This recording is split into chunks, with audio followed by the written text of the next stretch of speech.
Hello, Ram Ram सभी को। मेरा नाम विश्वा है और आरआरबी जेई सीबीटी 2 इलेक्ट्रिकल के लिए हम रिवीजन कर रहे हैं। और आपको जो मैं पीवाईक्यू क्वेश्चंस सुनाने वाला हूँ वो हर किसी एग्ज़ाम में 4 से 5 बार आए हैं। और लास्ट 15 to 20 ईयर्स के जितने भी इम्पोर्टेंट पीवाईक्यूज़ हैं वो सभी इसमें आएंगे। मिक्स में क्वेश्चंस होंगे, है ना। एक्सप्लेनेशन ठीक होगी। कोई प्रॉब्लम हो तो आप उसको वापस सुनिएगा। चलो शुरू करते हैं एक नए चैप्टर के साथ। नेक्स्ट चैप्टर है एम्पलीफायर्स, मतलब प्रवर्धक, है ना। एम्पलीफायर्स नेक्स्ट चैप्टर है, तो रिवीजन करते हैं।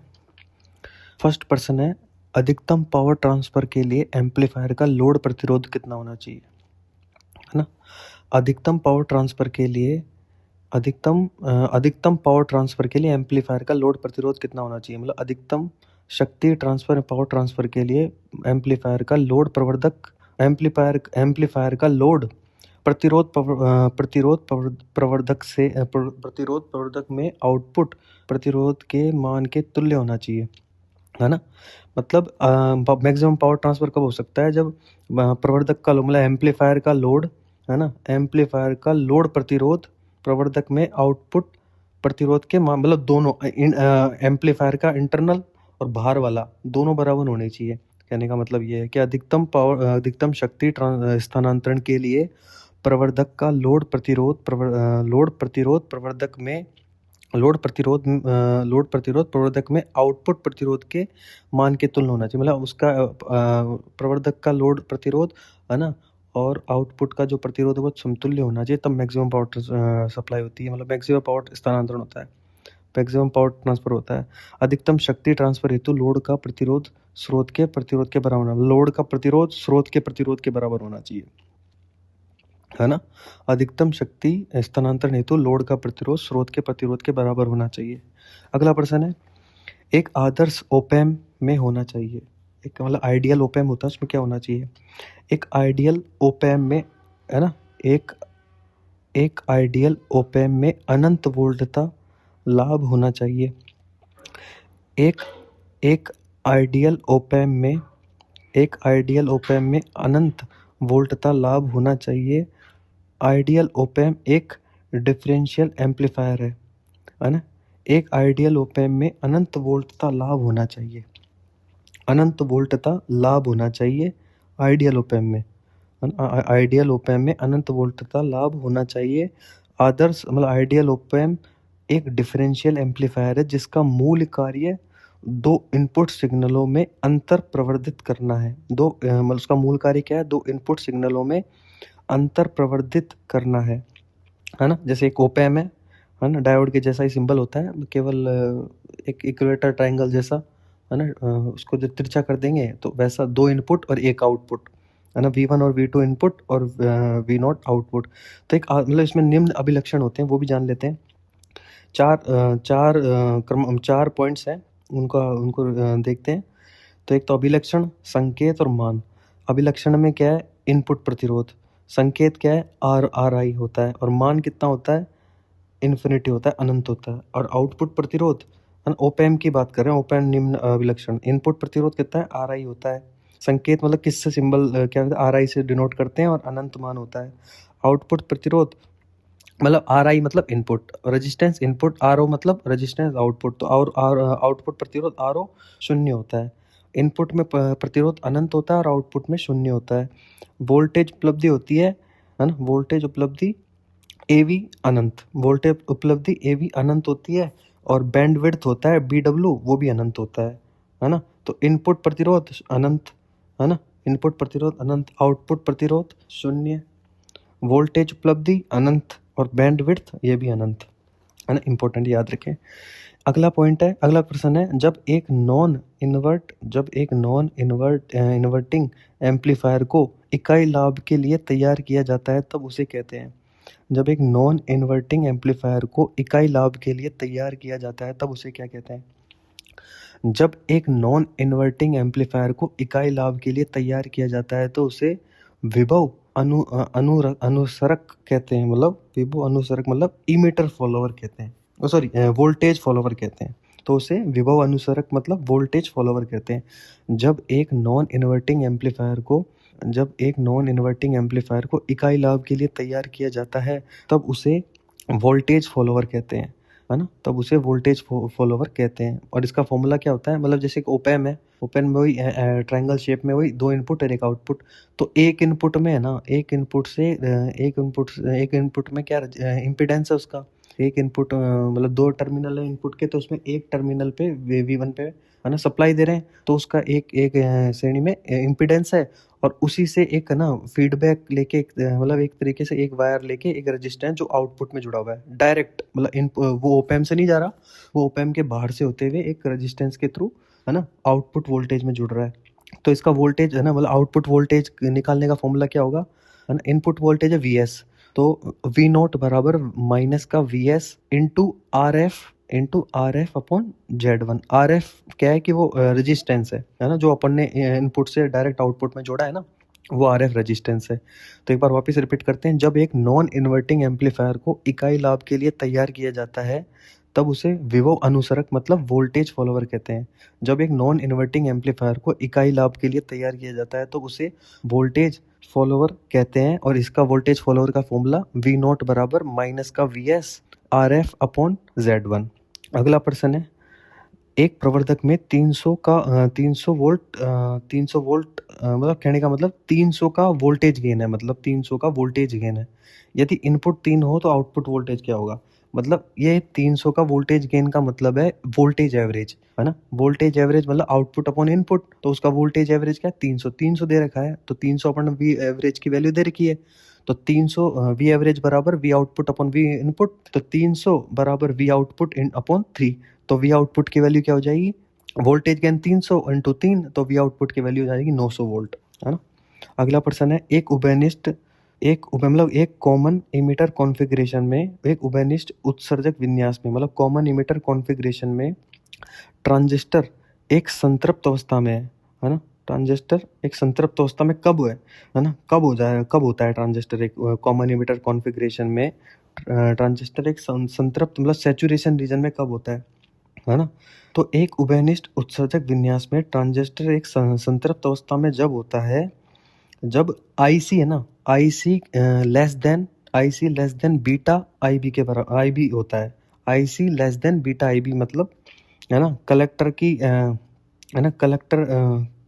की करंट है ना वो कम होती है बीटा इंटू IB से, ठीक है, बीटा इंटू IB से कम होती है, तो वह है ना, तो क्या होता है तब ये उभयनिष्ठ उत्सर्जक मतलब common emitter configuration saturation region में हो जाता है, मतलब IC less than beta IB के, मतलब बीटा IB के, मतलब बीटा फैक्टर और IB मतलब जो बेस की करंट है उन दोनों का मल्टीप्लिकेशन फैक्टर है ना ज़्यादा होना चाहिए और कलेक्टर करंट का कम होना चाहिए, तब ये सैचुरेशन रीजन में चला जाएगा। अब देखो IC का एक फॉर्मूला होता है बीटा इनके फॉर्म में है ना, IC बराबर beta IB plus 1 plus beta ICO है ना, 1 प्लस बीटा ICO, और ट्रांजिस्टर का स्थिरता गुणांक होता है वही अभी तो पिछले चैप्टर में बताया था कि है ना स्थिरता गुणांक S बराबर delta IC upon delta ICO, और है ना ये होता है delta IC upon delta ICO। ये 2-3 फॉर्मूले याद रखने जरूरी हैं। एक उभयनिष्ठ उत्सर्जक में ट्रांजिस्टर सैचुरेशन रीजन में कब होता है, मतलब उभयनिष्ठ उत्सर्जक मतलब कॉमन इमीटर कॉन्फ़िगरेशन में ट्रांजिस्टर सैचुरेशन रीजन में जब होता है जब IC less than beta IB के, और IC का फॉर्मूला क्या होता है IC बराबर beta IB plus 1 plus beta into ICO है ना, IC बराबर beta into IB plus 1 plus beta brackets में इंटू ICO है ना, और स्थिरांक ट्रांजिस्टर का स्थिरांक गुणांक होता है वही S बराबर delta IC upon delta ICO। अगला प्रश्न है, यदि भार प्राप्ति प्रतिरोध बढ़ेगा तो उभयनिष्ठ उत्सर्जक का धारा लाभ क्या होगा, मतलब the current gain of common emitter amplifier dash as the load resistance is increase है ना, the current gain of common emitter amplifier as dash as the load resistance is increased, मतलब यदि भार मतलब लोड गेन है ना, यदि भार प्राप्ति प्रतिरोध बढ़ेगा तो उभयनिष्ठ उत्सर्जक का धारा लाभ क्या होगा, है ना, तो उभयनिष्ठ उत्सर्जक का धारा लाभ क्या होगा, ये भी घट जाएगा, है ना। भार बढ़ेगा, लोड बढ़ेगा तो उभयनिष्ठ यदि भार प्राप्ति प्रतिरोध बढ़ेगा तो उभयनिष्ठ उत्सर्जक का धारा लाभ घटेगा, है ना। अब इसको मैं बताता हूँ कैसे। यदि भार प्राप्ति प्रतिरोध बढ़ेगा तो उभयनिष्ठ उत्सर्जक का धारा लाभ घटेगा। मतलब धारा लाभ बराबर क्या होता है, निर्गत धारा में परिवर्तन अपॉन निर्विष्ट धारा में, वही IC अपॉन IE, है ना। तो अल्फा DC बराबर क्या होता है ना। मतलब AC में तो देखो क्या होता है कि भाई अपन को वो डिफरेंस लेना पड़ता है, delta IC upon delta IE में कन्वर्ट करता है। मतलब अल्फा AC बराबर delta IC upon delta IE और अल्फा DC बराबर IC अपॉन IE। तो जैसे जैसे है ना लोड प्राप्ति भार बढ़ेगा तो उभयनिष्ठ उत्सर्जक का धारा लाभ भी, अब वही है प्रतिरोध बढ़ेगा, है ना। Obviously V equal to IR है, ठीक है। अब V equal to IR, R नीचे आ गया, है ना। वैसे तो इसमें फॉलो नहीं, पर आपको मैं बता रहा हूँ कि भाई किस तरह से धारा मतलब लोड बढ़ेगा। अगर प्रतिरोध बढ़ रहा है तो वही प्रतिरोध बढ़ रहा है तो करंट, है ना। प्रतिरोध बढ़ रहा है तो करंट और रेजिस्टेंस एक दूसरे के अपोजिट होते हैं, मतलब व्युत्क्रमानुपाती होते हैं। जैसे जैसे लोड बढ़ेगा तो ऑब्वियसली धारामान घटेगा। तो वही है, यदि भार प्राप्ति प्रतिरोध बढ़ेगा तो उभयनिष्ठ उत्सर्जक का धारा लाभ घटेगा और धारा लाभ बराबर निर्गत धारा में परिवर्तन अपॉन निविष्ट धारा में परिवर्तन। मतलब अल्फा DC बराबर IC अपॉन IE और अल्फा AC बराबर delta IC upon delta IE। अगला प्रश्न है, जैसे ही आगत विभव स्रोत का आंतरिक प्रतिरोध बढ़ता है वैसे ही आदर्श स्रोत वाले उभयनिष्ठ उत्सर्जक एम्पलीफायर का संपूर्ण विभव लाभ क्या होता है ना। कि भाई जैसे ही आगत विभव स्रोत का आंतरिक प्रतिरोध बढ़ता है, जैसे ही आगत विभव स्रोत का मतलब आंतरिक प्रतिरोध बढ़ता है वैसे ही आदर्श स्रोत वाले उभयनिष्ठ उत्सर्जक एम्पलीफायर का संपूर्ण विभव क्या होगा। मतलब the overall voltage gain of A common emitter amplifier with a non-ideal voltage source dash as the internal resistance of the input voltage source increase। मतलब कहने का मतलब जैसे ही आगत विभव स्रोत का आंतरिक प्रतिरोध बढ़ता है, जैसे ही आगत विभव स्रोत का आंतरिक प्रतिरोध बढ़ता है वैसे ही आदर्श स्रोत वाले उभयनिष्ठ उत्सर्जक एम्पलीफायर का संपूर्ण विभव घट जाता है ना, घटता है ना। मतलब जैसे ही आगत विभव स्रोत का आंतरिक प्रतिरोध बढ़ता है ना, जैसे ही आगत विभव स्रोत का आंतरिक प्रतिरोध बढ़ता है वैसे ही आदर्श स्रोत वाले उभयनिष्ठ उत्सर्जक एम्पलीफायर का संपूर्ण विभव घटता है। मतलब वोल्टेज लाभ क्या है, वोल्टेज लाभ बराबर VC max minus VC minimum upon VB max plus VB minimum. ऊपर माइनस है नीचे प्लस है ना। वोल्टेज लाभ बराबर VC max minus VC minimum upon VB max plus VB minimum. मतलब निर्गत वोल्टेज का आयाम भी सिग्नल वोल्टेज के आयाम से अधिक होता है। मतलब निर्गत वोल्टेज का आयाम भी सिग्नल वोल्टेज के आयाम से अधिक होता है, जिससे यह ज्ञात होता है कि प्रवर्धक की क्रिया हो रही है ना। निर्गत वोल्टेज का आयाम सिग्नल वोल्टेज के आयाम से, मतलब एक तरीके से जो आउटपुट होता है वो बड़ा हुआ मिलता है ना, सिग्नल जो अपन देते हैं। तो इसका मतलब प्रवर्धक की मतलब एम्पलीफाई का कार्य कर रहा है ना। तो ठीक है, तो इसका याद रखेंगे भाई, जैसे ही आगत विभव स्रोत का आंतरिक प्रतिरोध बढ़ता है वैसे ही आदर्श स्रोत वाले उभयनिष्ठ उत्सर्जक, है ना, उभयनिष्ठ उत्सर्जक का इमिटर मतलब उभयनिष्ठ उत्सर्जक एम्पलीफायर का संपूर्ण विभव घट जाता है। अगला प्रश्न, उभयनिष्ठ आधार विन्यास उपयोगी है जब, है ना। कि भाई common base configuration is useful, मतलब common base configuration is useful when, मतलब उभयनिष्ठ आधार विन्यास उपयोगी है जब, मतलब the common base configuration is useful when, मतलब उभयनिष्ठ आधार विन्यास उपयोगी है जब निम्न इनपुट प्रतिरोध की आवश्यकता होती है ना। जब निम्न इनपुट प्रतिरोध की आवश्यकता होती है तो कॉमन बेस कॉन्फ़िगरेशन अपन यूज करते हैं, है ना। कॉमन बेस कॉन्फ़िगरेशन यूज करते हैं जब निम्न इनपुट प्रतिरोध की आवश्यकता होती है। उभयनिष्ठ आधार विन्यास में इनपुट अभिलक्षणों से रजिस्टर मतलब उभयनिष्ठ आधार विन्यास में इनपुट अभिलक्षणों से ट्रांजिस्टर का गतिज प्रतिरोध ज्ञात किया जा सकता है। मतलब उभयनिष्ठ आधार विन्यास में इनपुट अभिलक्षणों से उभयनिष्ठ आधार विन्यास में इनपुट अभिलक्षणों से ट्रांजिस्टर का गतिज प्रतिरोध ज्ञात किया जा सकता है। मतलब R1 बराबर delta VB upon delta IE, है ना। अपन को R1 निकालना है, तो R1 के लिए अपन वही V equal to I R formula होता है, तो V अपॉन आई। तो V कौन सा आएंगे, बेस और इमीटर के वोल्टेज का डिफरेंस है ना, मतलब delta VB upon delta I E, मतलब इमीटर की करंट, है ना। R1 बराबर डेल्टा VBE और upon delta I E. Common base transistor में स्थिर स्थिर एमीटर धारा आई ई और कलेक्टर बेस वोल्टेज VB तथा कलेक्टर धारा के संबंध में आउटपुट अभिलक्षण कहलाते हैं। अगला प्रश्न है, एम्पलीफायर परिपथ में युग्मक संधारित्रों का प्रयोग किया जाता है, मतलब coupling capacitor are used in amplifier circuits, है ना। एम्पलीफायर परिपथ में युग्मक संधारित्र मतलब कपलिंग कैपेसिटर का प्रयोग एक दूसरे पर बिना कोई प्रभाव डाले AC और DC वोल्टता आरोपित करने में किया जाता है ना। मतलब क्या है, एक दूसरे पर बिना कोई प्रभाव डाले AC और DC वोल्टता आरोपित करना होता है ना। कि भाई एम्पलीफायर परिपथ में एम्पलीफायर परिपथ में कपलिंग कैपेसिटर का प्रयोग एक दूसरे पर बिना कोई प्रभाव डाले, है ना। एम्पलीफायर परिपथ में कपलिंग कैपेसिटर का प्रयोग एक दूसरे पर बिना कोई प्रभाव डाले, है ना, एक दूसरे पर बिना कोई प्रभाव डाले AC और DC वोल्टता आरोपित करने में किया जाता है। AC और DC वोल्टता आरोपित करने में किया जाता है।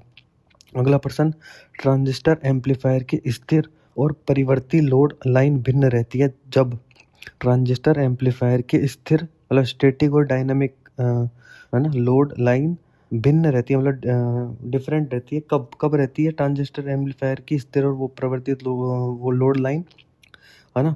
निर्गत मतलब इसमें एक्सप्लेन करते हैं, ट्रांजिस्टर एम्पलीफायर की स्थिर और परिवर्तित लोड लाइन भिन्न रहती है जब निर्गत पर कपलिंग संधारित्र से एक प्रतिरोधक भार लगाया जाता है ना। निर्गत पर मतलब आउटपुट पर, है ना, आउटपुट पर एक कपलिंग कैपेसिटर अगर लगा देते हैं, है ना, तो वो भिन्न स्थिर और परिवर्तित लोड लाइन भिन्न हो जाती है ना। ट्रांजिस्टर एम्पलीफायर की स्थिर और परिवर्ती लोड लाइन भिन्न रहती है जब आउटपुट पर कपलिंग संधारित्र से एक प्रतिरोधक भार लगा हुआ है ना, तब होती है। प्रत्यावर्ती सिग्नल प्रयुक्त करने पर बेस धारा, कलेक्टर धारा तथा कलेक्टर वोल्टेज में बहुत शीघ्रता से परिवर्तन होते हैं। बेस धारा, कलेक्टर धारा और कलेक्टर वोल्टेज, है ना, कलेक्टर वोल्टेज में बहुत शीघ्रता से परिवर्तन होते हैं, अर्थात AC पर यह संधारित्र लघु परिपथ की भांति कार्य करता है। मतलब AC पर संधारित्र, है ना, अल्टरनेटिंग करंट मतलब AC पर संधारित्र कैपेसिटर लघु परिपथ मतलब शॉर्ट सर्किट की भांति व्यवहार करता है तथा आउटपुट धारा प्रतिरोध R0 में प्रवाहित होती है प्रतिरोध R0 में प्रवाहित होती है। इस प्रकार इनपुट सिग्नल प्रयुक्त करने पर परिवर्तित AC प्रतिरोध R0 पर नई लोड लाइन खींची जा सकती है। यह load line AC load line कहलाती है। एक बार वापस रिपीट करते हैं कि भाई ट्रांजिस्टर एम्पलीफायर की स्थिर और परिवर्तित लोड लाइन भिन्न रहती है जब इसमें बाहर की तरफ अपन वो लगा देते हैं एक कपलिंग संधारित्र, है ना। ट्रांजिस्टर एम्पलीफायर की स्थिर और परिवर्तित लोड लाइन भिन्न रहती है जब निर्गत पर मतलब आउटपुट पर कपलिंग संधारित्र से एक प्रतिरोधक भार लगा हुआ है तब। प्रत्यावर्ती और AC सिग्नल प्रयुक्त करने पर बेस धारा, कलेक्टर धारा और कलेक्टर वोल्टेज बहुत शीघ्रता से परिवर्तन होते हैं, अर्थात AC पर संधारित्र लघु परिपथ की भांति मतलब शॉर्ट सर्किट की तरह व्यवहार करता है तथा आउटपुट धारा प्रतिरोध R0 में प्रवाहित होती है। इस प्रकार इनपुट सिग्नल प्रयुक्त करने पर परिवर्तित AC प्रतिरोध R0 पर नई लोड लाइन खींची जा सकती है ना। इस प्रकार इनपुट सिग्नल प्रयुक्त करने पर परिवर्तित AC प्रतिरोध R0 पर नई लोड लाइन खींची जा सकती है। यह load line AC load line कहलाती है ना। अगला प्रश्न, एक स्वबायसित सेल्फ बेस्ड सर्किट स्टेबलाइजर ना, एक स्वबायसित परिपथ तापक्रम और प्रोसेस पैरामीटर में बदलाव के विरुद्ध परिपथ के डैश को स्थिरता प्रदान करता है ना। एक स्वबायसित परिपथ तापक्रम और प्रोसेस पैरामीटर के बदलाव के विरुद्ध परिपथ के डैश को स्थिरता प्रदान करता है ना। तो किसे स्थिरता प्रदान करता है? कलेक्टर करंट को, है ना। अभी थोड़ी देर पहले मैंने फॉर्मूला बताया था आपको, है ना, कि एक स्वबायसित परिपथ तापक्रम और प्रोसेस पैरामीटर के बदलाव के विरुद्ध परिपथ के संग्राहक धारा मतलब कलेक्टर धारा को स्थिरता प्रदान करता है। एक स्वबायसित परिपथ तापक्रम और प्रोसेस पैरामीटर के बदलाव के विरुद्ध परिपथ में कलेक्टर करंट को स्थिरता मतलब कलेक्टर करंट को स्थिर करने का काम करता है ना। तो IC बराबर IC कलेक्टर करंट क्या होगी? IC बराबर, अभी थोड़ी देर पहले बताया था IC का फॉर्मूला, IC बराबर बीटा IB ज्यादा होगा और IC कम होगा, है ना। यही था ना, है ना, यही फॉर्मूला था कि बीटा IB अपना, है ना, बीटा IB अधिक होगा और IC कम होगा। बीटा IB अधिक होगा और IC कम होगा। एक फॉर्मूला ये था और एक फॉर्मूला था IC निकालने का, IC बराबर beta IB plus beta plus 1, है ना, ब्रैकेट इनटू ICO, है ना, ये फॉर्मूला था। तो इसमें क्या करते हैं, स्थिरता प्रदान करता है कलेक्टर करंट को, है ना, तापक्रम और प्रोसेस पैरामीटर के बदलाव के विरुद्ध परिपथ में संग्राहक धारा मतलब कलेक्टर करंट को स्थिरता प्रदान करता है। अगला प्रश्न है, वक्रों के परिवार पर चित्रित भार के सिरे दर्शाते हैं। मतलब the end of the load, the ends of a load line drawn on a family of curves determine. मतलब वक्रों के परिवार पर चित्रित भार के सिरे संतृप्ता एंड कट ऑफ दर्शाते हैं, है ना। सैचुरेशन रीजन और कट ऑफ रीजन के बारे में बताता है। मतलब जो फैमिली ऑफ कर्व्स होते हैं ना, वो अपने, है ना, कट ऑफ रीजन और सैचुरेशन रीजन के बारे में बताते हैं। वक्रों के परिवार पर चित्रित भार, है ना, लोड लाइन चित्रित भार के सिरे संतृप्ता, सैचुरेशन, कट ऑफ दर्शाते हैं। अगला प्रश्न है, लोड लाइन पर Q बिंदु का प्रयोग किसे दर्शाने हेतु किया जाता है ना। लोड लाइन पर Q बिंदु का प्रयोग किसे दर्शाने के लिए आता है? VB को मतलब बेस का वोल्टेज। लोड लाइन पर Q बिंदु का प्रयोग VB दर्शाने हेतु किया जाता है। VB दर्शाने हेतु किया जाता है। प्रचालन बिंदु Q से किसी विशेष धारा IC तथा VCE का मान शून्य सिग्नल में जाना जा सकता है ना। लोड लाइन पर Q बिंदु का प्रयोग, है ना, लोड लाइन पर Q बिंदु का प्रयोग VB दर्शाने हेतु किया जाता है और प्रचालन बिंदु Q से किसी विशेष धारा IC तथा VCE का मान शून्य सिग्नल में जाना जाता है। अगला प्रश्न है, एक ट्रांजिस्टर में बीटा का मान 250 है, 250 एवं आधार धारा है IB 20 माइक्रो एम्पियर और संग्राहक धारा IC का मान निकालो। तो अभी थोड़ी देर पहले मैंने बीटा फैक्टर बताया था, बीटा बराबर IC अपॉन IB, बीटा बराबर IC अपॉन IB। बीटा की वैल्यू दे रखी है इसमें 250, तो 250 बराबर IC अपॉन IB, IB की वैल्यू 20 माइक्रो एम्पियर दे रखी है। तो 250 इंटू 20 माइक्रो एम्पियर, तो 500 मिली एम्पियर आ जाएगा, है ना। 5000 मिली एम्पियर या 5000 मिली एम्पियर, है ना, या फिर 5 एम्पियर, दोनों ही आंसर सही है। मतलब 250 इंटू 20 कर देंगे फिर आ जाएगा। मतलब IB बराबर IC अपॉन IB, ये फॉर्मूला याद रखेंगे बीटा फैक्टर के लिए। अगला प्रश्न है, 555 टाइमर परिपथ में तुलनित का कार्य क्या होता है? मतलब what is the function of comparators in the 555 timer circuit, है ना। 555 टाइमर परिपथ में तुलनित का कार्य, है ना, तो कंपैरेटर का कार्य आगत विभव का आंतरिक विभव विभक्त कारक से तुलना करना होता है ना। आगत मतलब इनपुट वोल्टेज का आंतरिक विभव, है ना, मतलब इनपुट विभव का आंतरिक विभव विभक्ति कारक से तुलना करना होता है, ठीक है ना। मतलब आगत विभव जो आ रहा है वोल्टेज का आंतरिक विभव विभक्ति कारक से, है ना, मतलब to compare the output voltage to the internal voltage divider, sorry, to compare the input voltage to internal voltage divider, मतलब इनपुट वोल्टेज और इंटरनल वोल्टेज डिवाइडर का कंपैरिजन एक तरीके से, है ना। 555 टाइमर परिपथ में तुलनित का कार्य क्या होता है, मतलब कंपेरेटर का कार्य क्या होता है कि भाई आगत विभव की आंतरिक विभव, आगत मतलब internal voltage of the terminal, internal input voltage और इंटरनल वोल्टेज डिवाइडर के बीच में कंपैरिजन, है ना। ये होता है 555 सर। उसका एक्सप्लेन और करते हैं। 555 टाइमर परिपथ में तुलनित का कार्य मतलब कंपैरेटर का कार्य आगत विभव का आंतरिक विभव विभक्ति कारक से तुलना करना होता है ना। इंटरनल वोल्टेज डिवाइडर कारक से तुलना करना होता है इनपुट वोल्टेज का, है ना। इंटीग्रेटेड आईसी, मतलब आईसी होती है 555 एक टाइमर युक्ति है, मतलब इंटीग्रेटेड आईसी 555 एक टाइमर युक्ति है। यह मोनोस्टेबल तथा एस्टेबल मल्टी वाइब्रेटर दोनों से प्रचालित हो सकते हैं। यह मोनोस्टेबल तथा एस्टेबल मल्टी वाइब्रेटर दोनों प्रकार से प्रचालित हो सकते हैं। यह प्रयोग में सरल है तथा इसे परिपथ में संयोजन के लिए कंपोनेंट्स की आवश्यकता होती है। इसमें दो कंपैरेटर, एक फ्लिप फ्लॉप और एक कंट्रोलर ट्रांजिस्टर तथा एक बफर आउटपुट स्टेज होती है ना। इसमें क्या क्या होता है, इसमें यह प्रयोग सरल है तथा इसे परिपथ में संयोजन के लिए कंपोनेंट्स की आवश्यकता होती है। इसमें दो कंपैरेटर, मतलब दो कंपैरेटर चाहिए अपन को, दो कंपैरेटर, एक फ्लिप फ्लॉप, एक कंट्रोल ट्रांजिस्टर और एक बफर, मतलब इसमें दो कंपैरेटर, एक फ्लिप फ्लॉप, एक कंट्रोल ट्रांजिस्टर और एक बफर आउटपुट स्टेज की आवश्यकता होती है। अगला प्रश्न है,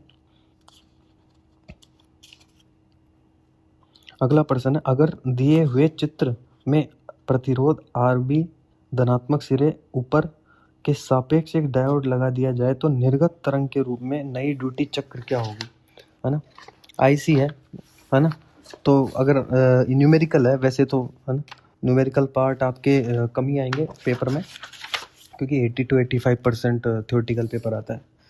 तो इसमें क्या है, IC के है तो इसमें वैसे तो, है ना, एक रेजिस्टेंस लगा देंगे, है ना। RB एक धनात्मक सिरा रेजिस्टेंस के सापेक्ष एक डायोड लगा जाता है, तो इसमें आंसर होगा इसका 21.6%, है ना। 555 टाइमर IC के बारे में ही अपन को बात कर रहे हैं ये अपन, तो इसमें आंसर होगा 21.6%।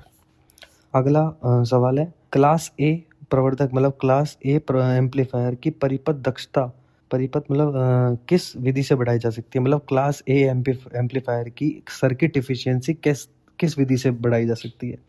तो circuit efficiency transformer coupled load से बढ़ाई जा सकती है। क्लास ए प्रवर्धक, क्लास ए एम्पलीफायर की परिपथ दक्षता ट्रांसफॉर्मर युग्मक भार से बढ़ाया जाता है ना। दक्षता ट्रांसफॉर्मर युग्मक भार से बढ़ाया जाता है। क्लास ए प्रचालन में विरूपण कम होता है। क्लास ए प्रचालन में विरूपण कम होता है परंतु प्रवर्धक की अधिकतम दक्षता 50% होती है। क्लास ए प्रचालन में विरूपण कम होता है परंतु प्रवर्धक की अधिकतम दक्षता 50% होती है ना। क्लास ए प्रवर्धक की परिपथ दक्षता ट्रांसफॉर्मर युग्मक भार से बढ़ाया जाता है। क्लास ए प्रचालन में विरूपण कम होता है परंतु प्रवर्धक की अधिकतम दक्षता 50% होती है। सामान्य स्थिति में दक्षता बहुत कम होती है, मतलब 20 से 35% होती है। और क्लास ए प्रवर्धक की फिडिलिटी उत्तम होती है ना, फिडिलिटी उत्तम होती है तथा क्लास बी प्रवर्धक में क्लास बी एम्पलीफायर में अधिकतम दक्षता 78.5% होती है प्राप्त होती है। इन प्रवर्धक में विरूपण वर्ग ए प्रचालन की तुलना में अधिक होता है एवं वर्ग सी में अधिक दक्षता उत्तम होती है ना। एक बार वापस रिपीट करता हूँ। क्लास ए प्रवर्धक की परिपथ दक्षता ट्रांसफॉर्मर युग्मक भार से बढ़ाया जाता है। क्लास ए प्रचालन में विरूपण कम होता है परंतु प्रवर्धक की अधिकतम दक्षता 50% होती है। सामान्य स्थिति में दक्षता बहुत कम 20 से 35% होती है। क्लास ए प्रवर्धक की फिडिलिटी उत्तम होती है तथा क्लास बी प्रवर्धकों में अधिकतम दक्षता 78.5% तक प्राप्त होती है। इन प्रवर्धकों में विरूपण वर्ग ए प्रचालन की तुलना में अधिक होता है एवं वर्ग सी में दक्षता उत्तम होती है। अगला प्रश्न है, अधिक शक्ति संकेत शक्ति प्रवर्धक में लार्ज सिग्नल पावर एम्पलीफायर्स में वर्ग ए बी प्रचालन क्लास ए बी ऑपरेशन किसके लिए किया जाता है? लार्ज सिग्नल पावर एम्पलीफायर्स में क्लास ए बी ऑपरेशन किस के लिए किया जाता है? तो अधिकतम दक्षता प्राप्त करने के लिए किया जाता है, टू ऑब्टेन मैक्सिमम एफिशिएंसी। अधिक संकेत लार्ज सिग्नल है ना, लार्ज सिग्नल पावर एम्पलीफायर्स में वर्ग A B class A B अधिकतम शक्ति दक्षता प्राप्त करने के लिए किया जाता है। क्लास ए में अधिकतम दक्षता प्राप्त होती है। अगला प्रश्न, निम्नलिखित में से किस वर्ग की विद्युत रोधी सामग्री सबसे अधिक तापमान सह सकती है? ए बी सी और ई में से किसकी अधिक तापमान सह सकती है? Which class of insulating material can with stand maximum temperature किसका होता है? तो सी का होता है, वर्ग क्लास सी का होता है 180 डिग्री सेंटीग्रेड, है ना। क्लास सी 180 डिग्री सेंटीग्रेड की विद्युत सामग्री सबसे अधिक तापमान सह सकती है। इसके अंतर्गत माइका, पोर्सेलिन, ग्लास, क्वार्ट्ज,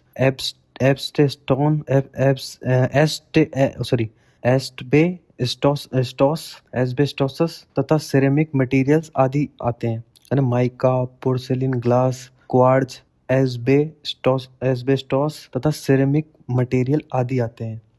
तथा क्लास ए में विद्युत रोधक टेम्परेचर 105 डिग्री तापमान सफलतापूर्वक कार्य कर सकते हैं। क्लास बी में 130 डिग्री सेंटीग्रेड तापमान पर और क्लास ई में 120। ए बी सी डी का वापस बताता हूँ। ए में 105 डिग्री सेंटीग्रेड, बी में 130 डिग्री सेंटीग्रेड, है ना। ए में 105, बी में 130, है ना। सी में 180 डिग्री सेंटीग्रेड और ई में 120 डिग्री सेंटीग्रेड, है ना। 105, 130, 180, है ना। 105, 130, 180 और 120। 105, 130, ए बी सी डी नहीं है, ई है, ए बी सी और ई। तो 105, 130, है ना, 105, 130, 180 और 120, ऐसे याद करो। अगला प्रश्न है, वर्ग ए शक्ति प्रवर्धक की अधिकतम दक्षता होती है, क्लास ए की मैक्सिमम एफिशिएंसी क्या होती है पावर एम्पलीफायर में? वर्ग ए शक्ति प्रवर्धक की अधिकतम दक्षता 50% होती है। वर्ग ए की क्लास ए की दक्षता तो अधिकतम दक्षता 50% होती है, क्लास बी की 78.5% होती है और क्लास सी की 85% होती है। 85% से अधिक भी होती है ना। तो क्लास ए की 50%, क्लास ए की 50% अधिकतम दक्षता शक्ति एम्पलीफायर की बात करें, पावर एम्पलीफायर में सब में, है ना। पावर एम्पलीफायर में क्लास ए में अधिकतम दक्षता 50%, क्लास बी में 78.5% और क्लास सी में 85% से अधिक। वर्ग बी, अगला प्रश्न आ गया, वर्ग बी पावर प्रवर्धक में अधिकतम दक्षता क्या होती है? वर्ग बी में अभी बताया 78.5%। वर्ग बी पावर प्रवर्धक में 78.5% अधिकतम दक्षता होती है। वर्ग बी प्रवर्धकों में डीसी शक्ति बहुत कम होती है ना। वर्ग बी प्रवर्धकों में डीसी शक्ति बहुत कम होती है।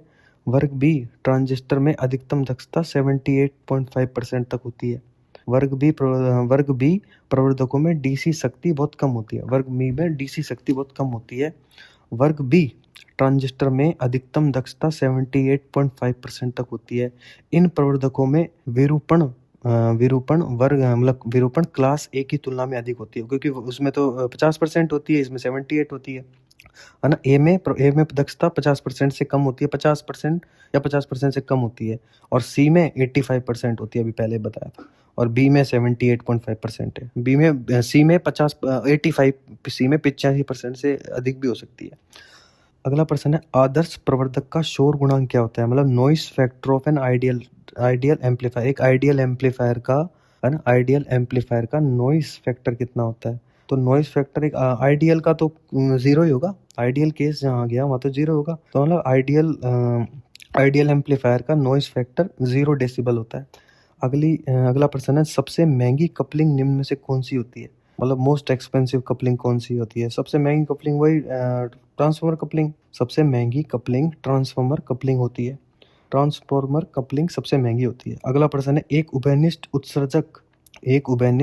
उत्सर्जक प्रवर्धक में उपमार्ग विहीन उत्सर्जक प्रतिरोध प्रदान करता है।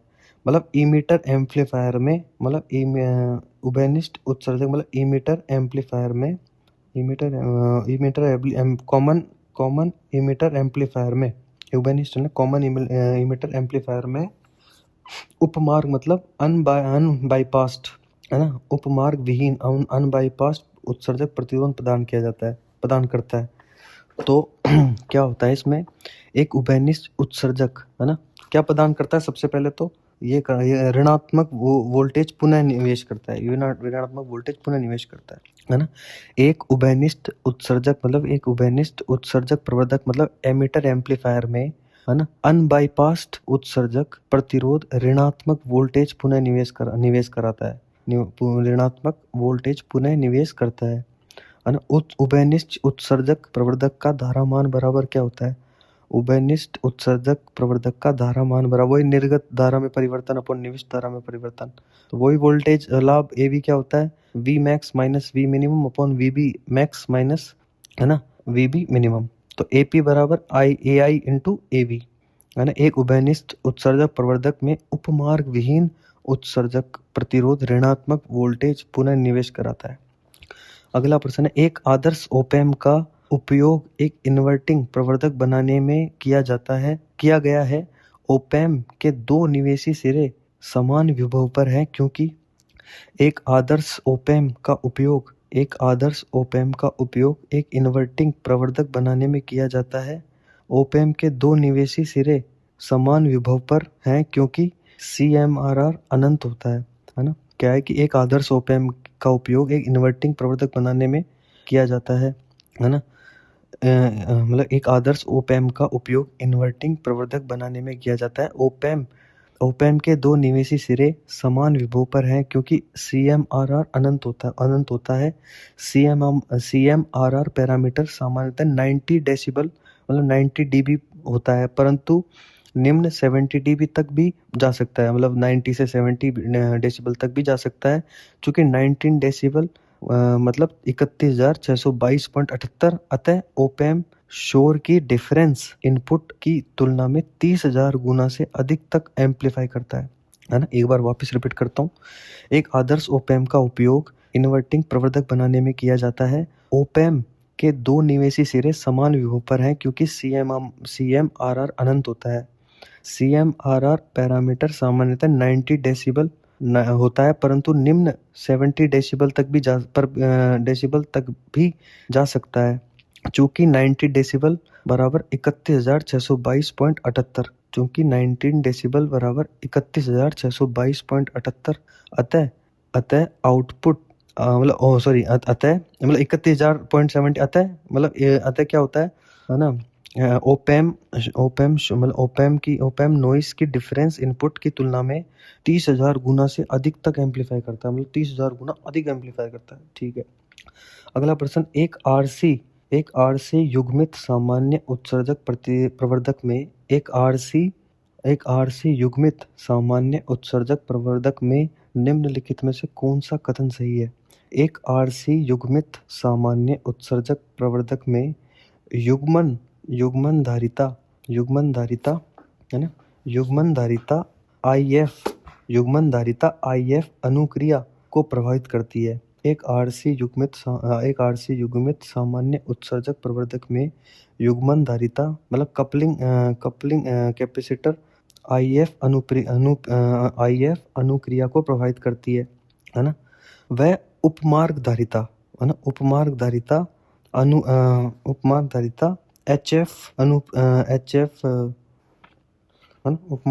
HF अनुक्रिया को प्रभावित करती है। किसी भी प्रवर्धक में प्रवर्धन तब श्रेष्ठ माना जाता है जब वह सिग्नल के प्रत्येक आवर्ती घटक को समान रूप से प्रवर्धक करे, चाहे वह निम्न, मध्यम, उच्च आवृत्ति क्यों न हो। प्रवर्धक का वह गुण उसके आवर्ती अनुक्रिया वक्र से ज्ञात होता है ना।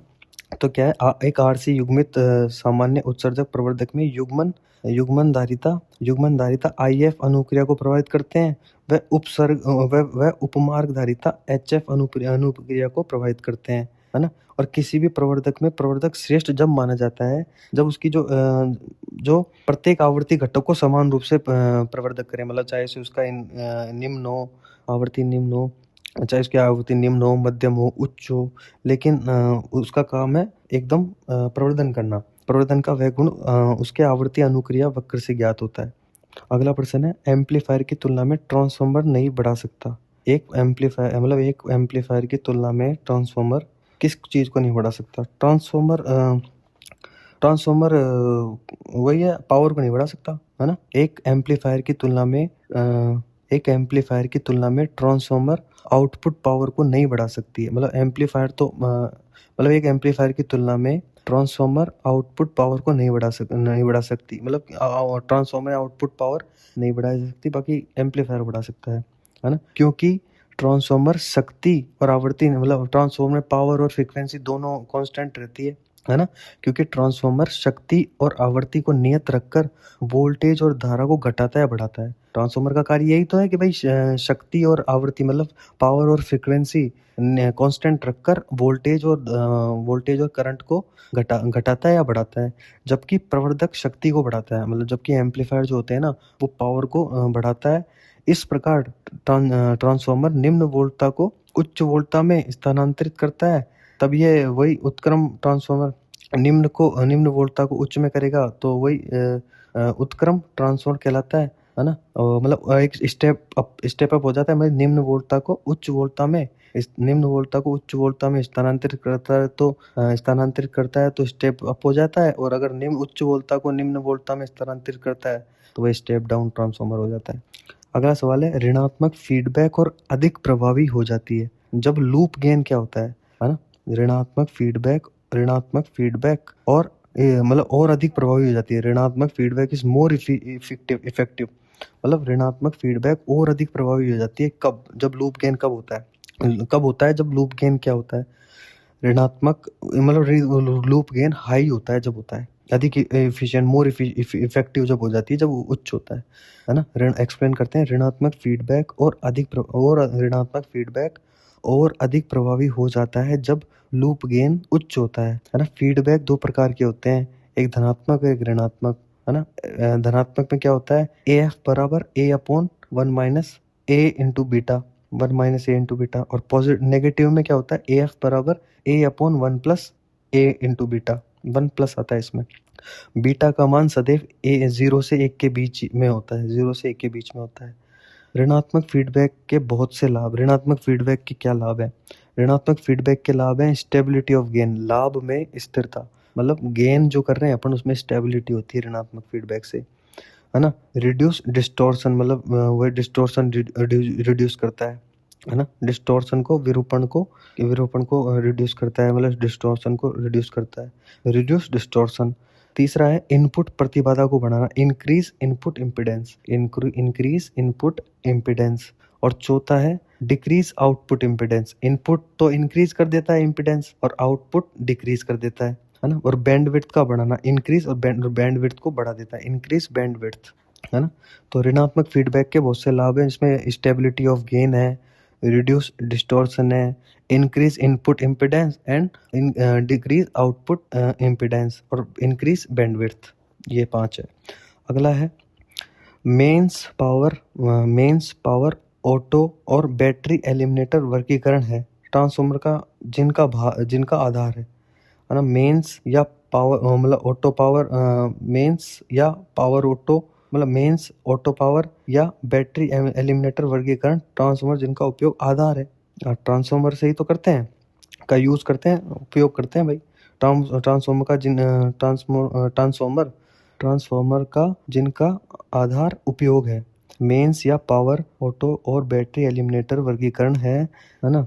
ट्रांसफार्मर जिनका उपयोग आधार है, ट्रांसफार्मर से ही कर पाते हैं। अगला प्रश्न है, ट्रांजिस्टर एम्पलीफायर के युग्मन संधारित्र का प्रयोजन है। मतलब कपलिंग कैपेसिटर में क्या, किस लिए क्यों होता है कपलिंग कैपेसिटर, है ना। है ना। ये क्या करता है, AC संकेत को पास करके DC संकेत को ब्लॉक कर। कैपेसिटर का यही तो काम है कि भाई AC पास कर देता है और DC के लिए तो वही ओपन सर्किट का काम करता है ना। ट्रांजिस्टर एम्पलीफायर में कपलिंग संधारित्र का प्रयोजन AC संकेत को पास करके DC संकेत को ब्लॉक करने के लिए होता है। अगला प्रश्न, यदि एम्पलीफायर का इनपुट और आउटपुट क्रमशः 100 और 1 है तो एम्पलीफायर डेसिबल में पावर गेन कितना होगा, है ना। तो एम्पलीफायर पावर गेन डेसिबल में, है ना, 10 log 10, अगर 10 log 10 P output upon P input, P output upon input, तो 10 log 10 1/100 इनपुट 1 है, और है ना, और 100 और 1 है तो वही 1/100, तो पावर गेन आ जाएगा 20 dB के आसपास, 20 डेसिबल। क्लास बी, अगला प्रश्न है, क्लास बी प्रवर्धक में आउटपुट धारा डैश के लिए प्रवाहित होती है ना। क्या किसके लिए, मतलब आधी इनपुट साइकिल के लिए प्रवाहित होती है। क्लास बी प्रवर्धक में आउटपुट धारा आधी मतलब हाफ इनपुट साइकिल के लिए प्रवाहित होती है। इन क्लास बी एम्पलीफायर, है ना, in class B amplifier the output current flow for half input cycle, अर्थात 180 डिग्री, है ना। मतलब इन क्लास बी एम्पलीफायर में आउटपुट करंट फ्लो फॉर, मतलब क्लास बी एम्पलीफायर में आउटपुट करंट का फ्लो हाफ साइकिल में होता है 180 डिग्री। क्लास ए में फुल साइकिल के लिए होता है। क्लास ए में output current flow full cycle के लिए होता है, अर्थात मतलब 360 डिग्री के लिए। क्लास बी में 180 डिग्री के लिए होता है। और इन क्लास ए बी के लिए, है ना, मतलब क्या होता है, इन क्लास ए बी में हाफ साइकिल से ज़्यादा और फुल साइकिल के मतलब बीच में होता है, मतलब more half input cycle between full input cycle के बीच में 180 डिग्री से 360 डिग्री तक हो सकता है ए बी में।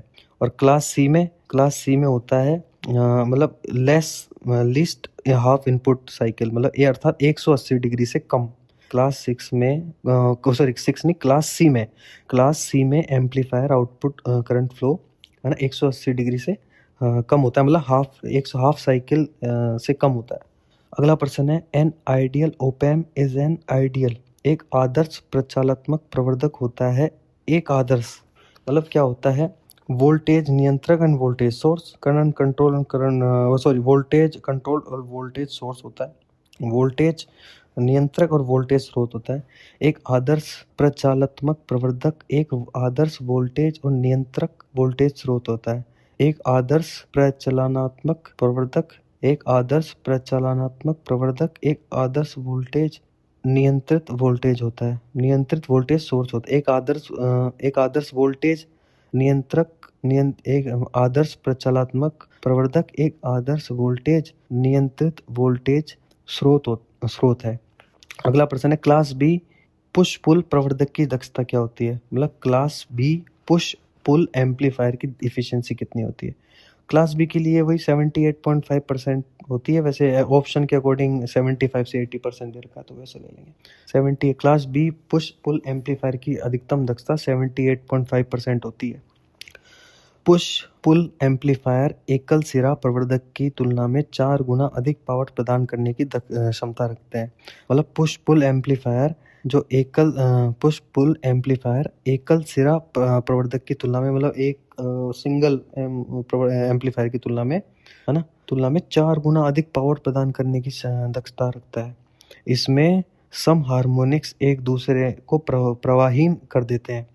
सम हार्मोनिक्स एक दूसरे को प्रवाहीन कर देते हैं, है ना, कि भाई दो लगे होते हैं, वन हाफ सर्किट और वन हाफ सर्किट, तो एक तो हाफ का करेगा और एक आधा का एक करेगा, आधे का एक करेगा, तो फुल दक्षता प्राप्त होती है ना। क्लास ए की दक्षता 50%, क्लास बी की 78.5% और क्लास ए बी एम्पलीफायर की दक्षता 50 से 78% के आसपास। अगला प्रश्न है, ओपैम जो वोल्टता संवाहक है कि वोल्टेज उपलब्धि डैश होती है ना। An op amp as a voltage follower has a voltage gain of, इकाई होता है जब होता है है ना। वोल्टेज फॉलोवर ऑप एम्प का वोल्टेज गेन यूनिटी होता है। वोल्टेज फॉलोवर ऑप एम्प का वोल्टेज गेन यूनिटी होता है। नेगेटिव फीडबैक का प्रयोग एम्पलीफायर बनाने में किया जाता है, जबकि वोल्टेज गेन यूनिटी से कम होता है ना। वोल्टेज फॉलोवर ऑप एम्प का वोल्टेज गेन तो यूनिटी होता है, लेकिन नेगेटिव फीडबैक का प्रयोग एम्पलीफायर बनाने के लिए किया जाता है, जिसकी वोल्टेज गेन यूनिटी से कम होता है। फॉर्मूला क्या होता है? AF बराबर पॉजिटिव नेगेटिव के लिए अलग होता है और पॉजिटिव के लिए अलग होता है ना। नेगेटिव के लिए होता है AF बराबर A/1 plus A into beta, और पॉजिटिव फीडबैक का प्रयोग ऑसिलेटर में किया जाता है ना। नेगेटिव फीडबैक का एम्पलीफायर में और पॉजिटिव फीडबैक का ऑसिलेटर्स में, है ना, जिसकी में वोल्टेज गेन यूनिटी से अधिक होती है ना।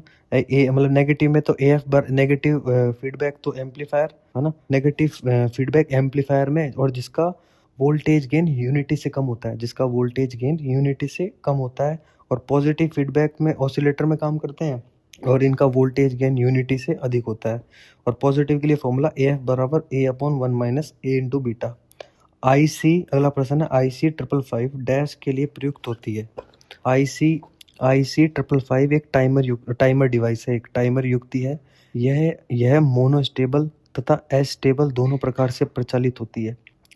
यह मोनोस्टेबल तथा एस्टेबल दोनों प्रकार से प्रचालित होती है। इसका प्रयोग दोलित्र मतलब ऑसिलेटर बनाने में किया जाता है, दोलित्र या बनाने में किया जाता है। आईसी में, है ना, आईसी में एक्टिव तथा पैसिव घटक कंपोनेंट एक ही अर्धचालक क्रिस्टल पर बनाए जाते हैं। मतलब आईसी में क्या होता है कि एक्टिव और पैसिव कंपोनेंट एक ही सेमीकंडक्टर क्रिस्टल पर बनाए जाते हैं। मतलब एक ही सेमीकंडक्टर, इस मतलब आईसी में क्या होता है, एक ही सेमीकंडक्टर क्रिस्टल पर एक्टिव और पैसिव दोनों कंपोनेंट बनाए जाते हैं।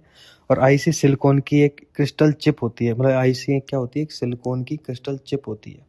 अगला प्रश्न है, पावर ट्रांजिस्टर के साथ ऊष्मा अभिगम द्वारा, है ना, पावर ट्रांजिस्टरों के साथ ऊष्मा अभिगम डैश द्वारा लगाया जाता है ना। किसके द्वारा लगाया जाता है? मतलब कहने का मतलब पावर ट्रांजिस्टर के साथ, है ना, हीट सिंक, है ना, किसके द्वारा फिक्स किया जाता है ना। तो पावर ट्रांजिस्टर के साथ हीट सिंक फास्टनिंग द्वारा लगाया जाता है।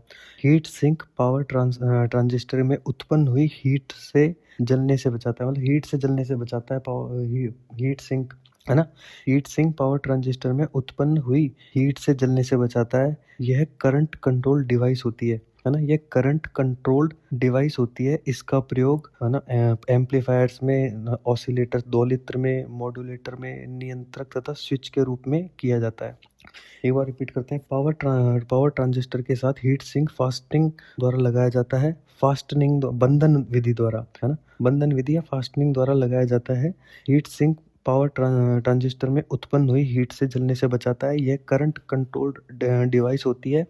इसका प्रयोग प्रवर्धक एम्पलीफायर, दोलित्र मतलब ऑसिलेटर्स, मॉड्यूलेटर्स, है ना, नियंत्रक तथा स्विच के रूप में किया जाता है। अगला प्रश्न है, 20 हर्ट्ज से 20 किलो हर्ट्ज की सीमा में रेडियो रिसीवर में निम्न में से किस प्रवर्धक का प्रयोग किया जाता है? 20 हर्ट्ज से लेकर 20 किलो हर्ट्ज, है ना, सीमा में रेडियो रिसीवर में निम्नलिखित में से किस प्रवर्धक का यूज किया जाता है? AF एम्पलीफायर का यूज करते हैं। AF एम्पलीफायर्स 20 हर्ट्ज से 20 किलो हर्ट्ज की सीमा में रेडियो रिसीवर में AF प्रवर्धक का प्रयोग किया जाता है ना। AF प्रवर्धक का प्रयोग किया जाता है। अगला प्रश्न है, एम्पलीफायर का प्रयोग डैश प्राप्त करने के लिए किया जाता है? एम्पलीफायर का प्रयोग, है ना, एम्पलीफायर का उपयोग वोल्टता, धारा या शक्ति में वृद्धि प्राप्त करने के लिए किया जाता है। ऐसे न्यून मान संकेतों की वोल्टता, धारा एवं शक्ति प्रवर्धन की आवश्यकता होती है, और इस कार्य के लिए विभिन्न प्रकार के एम्पलीफायर परिपथ तैयार किए जाते हैं। ठीक है, वोल्टता, धारा, शक्ति प्रवर्धक की आवश्यकता होती है। और इस कार्य के लिए विभिन्न प्रकार के प्रवर्धक, है ना, तैयार किए जाते हैं। अगला प्रश्न है, कॉमन इमीटर एम्पलीफायर का धारा गेन एक अनुपात है, और ना, कॉमन इमीटर तो कॉमन एमीटर कॉमन एमीटर का क्या होता है? IC/I। कॉमन एमीटर का एम्पलीफायर धारा गेन क्या होगा? IC/I, है ना। कॉमन इमीटर का धारा कॉमन इमीटर एम्पलीफायर की धारा गेन होती है ना। कॉमन इमीटर एम्पलीफायर की धारा गेन होती है आई वी अपॉन आई सी, मतलब sorry I C upon I B, है ना। तो ये किसके बराबर होती है, अभी थोड़ी देर पहले मैंने बताया था आपको, है ना। ये किसके बराबर होती है, चेक करिए, मैं कुछ और ढूंढ लेता हूँ, है ना। ये बीटा फैक्टर के बराबर होती है आई सी अपॉन आई बी, है ना। आई सी अपॉन आई होती है कॉमन इमीटर में, आई सी अपॉन आई होती है। आप तो ये याद रखिए, कॉमन एमीटर, है ना, कॉमन एमीटर एम्पलीफायर का धारा गेन होता है आई सी अपॉन आई ई, है ना। कॉमन इमीटर मतलब कॉमन एमीटर एम्पलीफायर की धारा गेन का अनुपात आई सी अपॉन आई ई होता है जब ट्रांजिस्टर को प्रदान किए इनपुट सिग्नल की तुलना में आउटपुट सिग्नल की धारा कम होती है, तो आउटपुट व इनपुट का अनुपात धारा गेन कहलाता है। मतलब कॉमन इमीटर एम्पलीफायर में धारा गेन का अनुपात आई सी अपॉन आई ई होता है जब ट्रांजिस्टर को प्रदान किए गए इनपुट सिग्नल की तुलना में, है ना, इनपुट सिग्नल की तुलना में तुलना में आउटपुट सिग्नल की धारा इनपुट सिग्नल की तुलना में आउटपुट सिग्नल की धारा कम होती है, तो आउटपुट व इनपुट धारा का अनुपात धारा गेन कहलाता है। आउटपुट और इनपुट धारा का अनुपात धारा गेन कहलाता है। कॉमन एमीटर एम्पलीफायर में cut off common ammeter amplifier में कट ऑफ फ्रीक्वेंसी पर वोल्टेज गेन अपने अधिकतम मान का डैश रह जाता है ना। कॉमन एमीटर एम्पलीफायर में कट ऑफ फ्रीक्वेंसी पर वोल्टेज गेन अपने अधिकतम मान का कितना रह जाता है, अपने अधिकतम मान का 0.707, वही √2 से डिवाइड, मतलब 0.707 रह जाता है। कॉमन एमीटर एम्पलीफायर में कट ऑफ फ्रीक्वेंसी पर वोल्टेज गेन अपने अधिकतम मान के, है ना, अधिकतम मान के वही वी मैक्स अपॉन √2, है ना। अधिकतम मान के 0.7 या तो वी मैक्स अपॉन √2, है ना, मैक्सिमम अधिकतम मान वी मैक्स अपॉन √2, या फिर अगर 1 अपॉन √2 की वैल्यू होती है 0.707 तो उसको मल्टीप्लाई कर देंगे, तो वोल्टेज गेन अपने अधिकतम मान के 0.707 रह जाता है। किसी ट्रांजिस्टर के लिए आउटपुट वोल्टेज तथा इनपुट वोल्टेज का अनुपात वोल्टेज गेन कहलाता है। क्या है कि धारा गेन क्या थी, धारा गेन ये थी कि आउटपुट अपॉन इनपुट धारा का अनुपात, आउटपुट और इनपुट धारा का अनुपात, और वोल्टेज गेन आउटपुट वोल्टेज तथा इनपुट वोल्टेज का अनुपात वोल्टेज गेन कहलाता है। अगला प्रश्न, एम्पलीफायर्स में नेगेटिव फीडबैक प्रयोग करने का उद्देश्य क्या है। एम्पलीफायर्स में नेगेटिव फीडबैक उपयोग करने का उद्देश्य डिस्टॉर्शन में कमी करना है। यद्यपि ऋणात्मक पुनर्निवेश से, है ना, प्रवर्धक की मात्रा घट जाती है। यद्यपि ऋणात्मक पुनर्निवेश से, है ना, यद्यपि ऋणात्मक पुनर्निवेश से प्रवर्धक की मात्रा घट जाती है। यद्यपि ऋणात्मक पुनर्निवेश से प्रवर्धक की मात्रा घट जाती है, तो भी सीमित मात्रा में इसके प्रयोग से विरूपण की मात्रा कमी प्राप्त की जा सकती है। यद्यपि ऋणात्मक पुनर्निवेश से प्रवर्धक की मात्रा घट जाती है। यद्यपि ऋणात्मक पुनर्निवेश से, है ना, यद्यपि ऋणात्मक पुनर्निवेश से प्रवर्धन की मात्रा घट जाती है। यद्यपि ऋणात्मक पुनर्निवेश से प्रवर्धक की मात्रा घट जाती है। यद्यपि ऋणात्मक पुनर्निवेश से प्रवर्धक की मात्रा घट जाती है, तो भी सीमित मात्रा में इसके प्रयोग के विरूपण की मात्रा में कमी प्राप्त की जा सकती है। एम्पलीफायर में नेगेटिव फीडबैक उपयोग करने का उद्देश्य डिस्टॉर्शन में कमी करना है। यदि ऋणात्मक पुनर्निवेश से प्रवर्धक की मात्रा घट जाती है, तो भी सीमित मात्रा में इसके प्रयोग से विरूपण की मात्रा में कमी प्राप्त की जा सकती है। अगला प्रश्न है, एक कॉमन कलेक्टर एम्पलीफायर प्रयोग किया जाता है। एक कॉमन कलेक्टर एम्पलीफायर का प्रयोग उच्च इनपुट अपघात स्रोत को निम्न आउटपुट अपघात भार से मैच करने के लिए किया जाता है। मतलब उच्च इनपुट अपघात स्रोत को, उच्च इनपुट अपघात स्रोत को निम्न आउटपुट अपघात भार से मैच करने के लिए, मतलब एक कॉमन कलेक्टर एम्पलीफायर का प्रयोग उच्च इनपुट अपघात स्रोत को, है ना, उच्च इनपुट अपघात स्रोत को निम्न आउटपुट अपघात भार से मैच करने के लिए प्रयोग किया जाता है। है ना। कॉमन बेस एम्पलीफायर का धारा गेन क्या होता है? अगला प्रश्न है, कॉमन बेस एम्पलीफायर का धारा गेन क्या होता है? कॉमन बेस एम्पलीफायर का इकाई से कम होता है। कॉमन बेस एम्पलीफायर का धारा गेन इकाई से कम होता है तथा इसका फेज अंतर मतलब इनपुट सिग्नल एवं आउटपुट सिग्नल 0 डिग्री पर होता है। इसका फेज अंतर 0 डिग्री पर होता है ना। कॉमन एमिटर एम्पलीफायर का फेज अंतर 180 डिग्री पर, है ना। कॉमन बेस था वो, और कॉमन बेस एम्पलीफायर का धारा गेन इकाई से कॉमन बेस एम्पलीफायर की धारा गेन इकाई से कम होती है तथा इसका फेज अंतर मतलब इनपुट सिग्नल और आउटपुट सिग्नल 0 डिग्री पर होता है, फेज अंतर। और कॉमन इमिटर एम्पलीफायर का फेज अंतर 180 डिग्री पर होता है। इस शैली में इनपुट सिग्नल एमिटर तथा बेस के बीच प्रदान किया जाता है। इस शैली में इनपुट सिग्नल, है ना, इस शैली में इनपुट सिग्नल एमिटर तथा बेस के बीच प्रदान किया जाता है और आउटपुट कलेक्टर तथा बेस से लिया जाता है ना।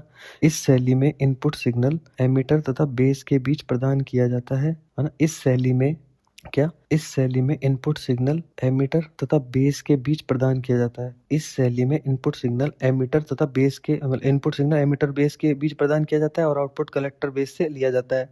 इस प्रकार बेस कॉमन हो जाता है। बेस तो कॉमन रहता है। यह परिपथ उच्च आवृत्ति पर एम्पलीफिकेशन के लिए अधिक उपयुक्त रहता है। मतलब पहले वाले दोनों फॉरवर्ड और वो रिवर्स, वो सॉरी ये इन पहले वाले दोनों में इनपुट और लास्ट वाले जो मतलब कलेक्टर और पहले वाले मतलब इमीटर और बेस में इनपुट और इमीटर और बेस में आउटपुट। तो ऐसे वाले ये परिपथ उच्च आवृत्ति पर एम्पलीफिकेशन के लिए अधिक उपयुक्त रहता है।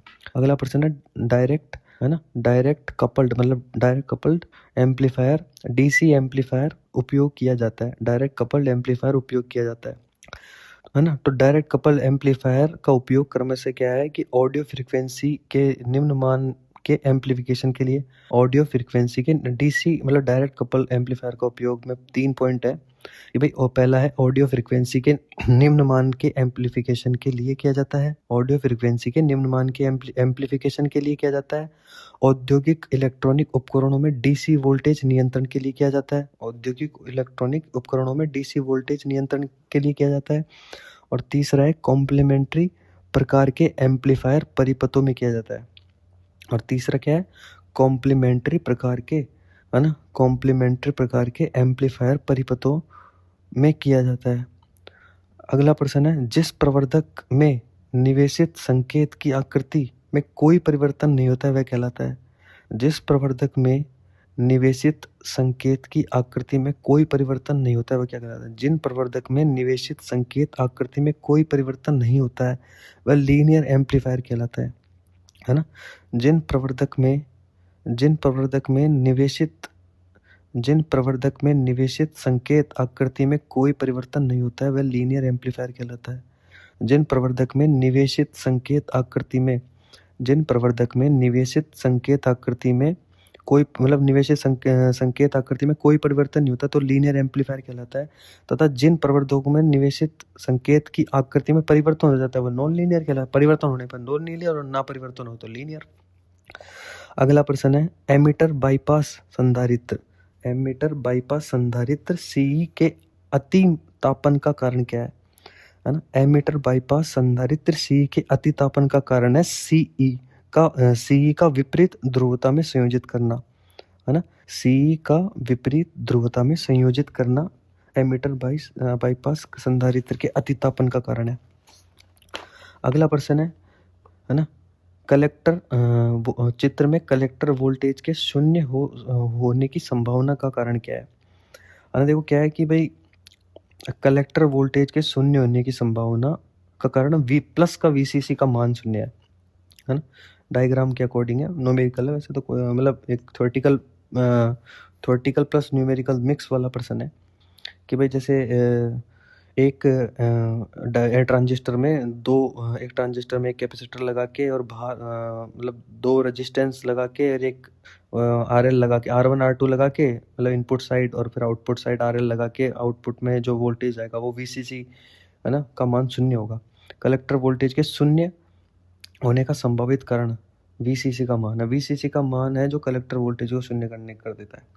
अगला प्रश्न है, श्रव्य आवृत्ति प्रवर्धक 20 हर्ट्ज से 20 किलो हर्ट्ज में इनपुट संकेत प्रदान करने के लिए युग्मन संधारित्र मतलब कपलिंग कैपेसिटर का मान कम से कम क्या होना चाहिए। मतलब 20 हर्ट्ज से जो सुनने वाली आवृत्ति होती है ना, 20 हर्ट्ज से 20 किलो हर्ट्ज, उनके लिए कपलिंग कैपेसिटर का मान कितना होता है। तो एक श्रव्य आवृत्ति प्रवर्धक 20 हर्ट्ज से 20 किलो हर्ट्ज में इनपुट संकेत प्रदान करने के लिए युग्मन संधारित्र का मान कम से कम 4.7 माइक्रोफैरड होना चाहिए, 4.7 माइक्रोफैरड होना चाहिए। अगला प्रश्न है, श्रेणी बी प्रवर्धक की दक्षता लगभग कितने डैश होती है, कितने परसेंट होती है श्रेणी बी की। तो भाई अभी बताया था श्रेणी बी की 50 से 60% होती है ना। श्रेणी बी प्रवर्धक की दक्षता 50 से 60% होती है वर्ग बी के अंतर्गत, है ना। वर्ग बी के अंतर्गत प्रचालित प्रवर्धकों में प्रचालन बिंदु लोड लाइन के एक सिरे पर लिया जाता है। श्रेणी बी प्रवर्धक की दक्षता, है ना, श्रेणी बी प्रवर्धक की दक्षता 50 से 60% होती है। श्रेणी बी प्रवर्धक की दक्षता 50 से 60% होती है वर्ग बी के अंतर्गत, है ना, प्रचालित वर्ग बी के अंतर्गत प्रचालित प्रवर्धकों में प्रचालन बिंदु लोड लाइन के एक सिरे पर लिया जाता है।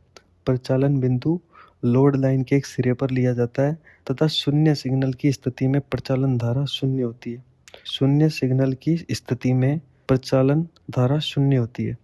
वर्ग बी में 50 से 60% दक्षता होती है प्रवर्धक की, है ना। वर्ग बी के अंतर्गत प्रचालित प्रवर्धकों में प्रचालन बिंदु लोड लाइन के एक सिरे पर लिया जाता है और तथा शून्य सिग्नल की स्थिति में प्रचालन धारा शून्य होती है। अगला प्रश्न, श्रव्य आवृत्ति एम्पलीफायर मतलब AF एम्पलीफायर के विरूपण मतलब डिस्टोर्शन का संभावित कारण क्या है। मतलब AF एम्पलीफायर में श्रव्य आवृत्ति प्रवर्धक में, है ना, डिस्टोर्शन का संभावित कारण क्या है। तो डिस्टोर्शन का संभावित कारण है इनपुट संकेत स्तर अति उच्च होना, है ना। श्रव्य आवृत्ति प्रवर्धक AF प्रवर्धक में विरूपण की संभावित कारण है कि इनपुट संकेत स्तर अति उच्च होना होता है। इनपुट संकेत स्तर अति उच्च होना होता है। अगला प्रश्न है, शक्ति प्रवर्धक वास्तव में डैश होता है। शक्ति प्रवर्धक वास्तव में एक धारा प्रवर्धक होता है जो प्रवर्धक परिपथ संकेत की शक्ति वॉट में का एम्प्लीफिकेशन करता है ना। शक्ति वॉट में एम्प्लीफिकेशन करता है, यह शक्ति प्रवर्धक कहलाता है। यह परिपथ संकेत की वोल्टेज के साथ उसकी धारा का भी एम्प्लीफिकेशन करता है ना। शक्ति प्रवर्धन वास्तव में एक धारा प्रवर्धक होता है। शक्ति प्रवर्धन वास्तव में एक धारा प्रवर्धक होता है जो प्रवर्धक परिपथ संकेत की शक्ति वॉट का मतलब वॉट में जो उसका एम्प्लीफिकेशन करता है, शक्ति का एम्प्लीफिकेशन करता है, यह शक्ति प्रवर्धक कहलाता है। यह परिपथ संकेत की वोल्टेज के साथ उसकी धारा का भी एम्प्लीफिकेशन करता है, तभी शक्ति में वृद्धि होती है क्योंकि P = VI होता है ना, इसलिए। अगला प्रश्न है, पुश पुल एम्पलीफायर की अपेक्षा पूर्वक प्रवर्धक को वरीयता प्रदान की जाती है, इसका कारण क्या है।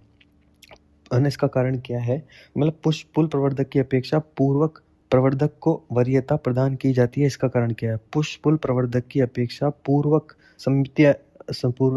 सममितीय प्रवर्धक को वरीयता प्रदान की जाती है, इसका कारण यह है कि परिणामित्र विहीन परिपथ है। पुश पुल एम्पलीफायर परिपथ विशेष प्रकार का एम्पलीफायर परिपथ है जिनमें इनपुट संकेत को विपरीत फेज वाले दो बराबर भागों में विभक्त कर दो अलग अलग ट्रांजिस्टर एम्पलीफायर से एम्पलीफाई किया जाता है। इस पुश पुल में क्या है, पुश पुल एम्पलीफायर परिपथ एक विशेष प्रकार का एम्पलीफायर परिपथ होता है जिसमें इनपुट सिग्नल को विपरीत फेज वाले दो बराबर भागों में विभक्त कर, है ना, इनपुट संकेत को, है ना, मतलब इनपुट सिग्नल को विपरीत फेज वाले दो बराबर भागों में विभक्त किया जाता है। इनपुट सिग्नल को दो विपरीत फेज वाले दो बराबर भागों में विभक्त कर दो अलग अलग ट्रांजिस्टर एम्पलीफायर से एम्पलीफाई किया जाता है। ये दो अलग अलग करके उसको फिर ट्रांजिस्टर से एम्पलीफाई करते हैं। अगला प्रश्न है, ऑपरेशनल एम्पलीफायर का निर्गत मतलब आउटपुट इम्पीडेंस होता है। ऑपरेशनल एम्पलीफायर का आउटपुट इम्पीडेंस क्या होता है, 50 ओम होता है। ऑपरेशन एम्पलीफायर का आउटपुट इम्पीडेंस 50 ओम होता है। है ना। निर्गत प्रतिघात 50 ओम होता है। यह एक उच्च वोल्टेज गेन वाले डायरेक्ट कपल्ड प्रकार का एम्पलीफायर परिपथ है ना। यह एक उच्च वोल्टेज गेन वाले डायरेक्ट कपल्ड प्रकार का एम्पलीफायर परिपथ है। यह डीसी तथा एसी दोनों प्रकार के संकेतों का एम्पलीफिकेशन करता है। यह डीसी और एसी दोनों प्रकार के संकेतों का एम्पलीफिकेशन करता है। ठीक है। अगला प्रश्न, निम्नलिखित में से कौन सा ऑपरेशनल एम्पलीफायर का अनुप्रयोग नहीं है ना। तो निर्गत शक्ति मतलब output power amplifier operation amplifier का अनुप्रयोग नहीं है। ऑपरेशन एम्पलीफायर में है ना आउटपुट पावर एम्पलीफायर नहीं आता है ना। ऑपरेशन एम्पलीफायर का प्रयोग क्रमशः है ना किसके लिए किया जाता है, अंतर प्रवर्धक है ना, अंतर प्रवर्धक, नॉन इन्वर्टिंग है ना, नॉन इन्वर्टिंग एम्पलीफायर, वोल्टेज का लोअर आदि में किया जाता है ना। मतलब इंटीग्रेटर मतलब समाकलन है ना, नॉन इंटीग्रेटर में भी किया जाता है ना, समिंग एम्पलीफायर में भी किया जाता है और वोल्टेज प्रवर्धक में भी किया जाता है। बाकी निर्गत शक्ति प्रवर्धक ऑपरेशन में एम्पलीफायर का अनुप्रयोग नहीं किया जाता। ऑपरेशन एम्पलीफायर का प्रयोग क्रम से अंतर प्रवर्धक, नॉन इन्वर्टिंग एम्पलीफायर, वोल्टेज का लोअर आदि में किया जाता है। अगला प्रश्न है, ऑपरेशनल एम्पलीफायर निम्नलिखित में से किसका प्रवर्धक कर सकता है। तो operation amplifier DC voltage, AC voltage तथा पल्स संकेतों का प्रवर्धन करता है।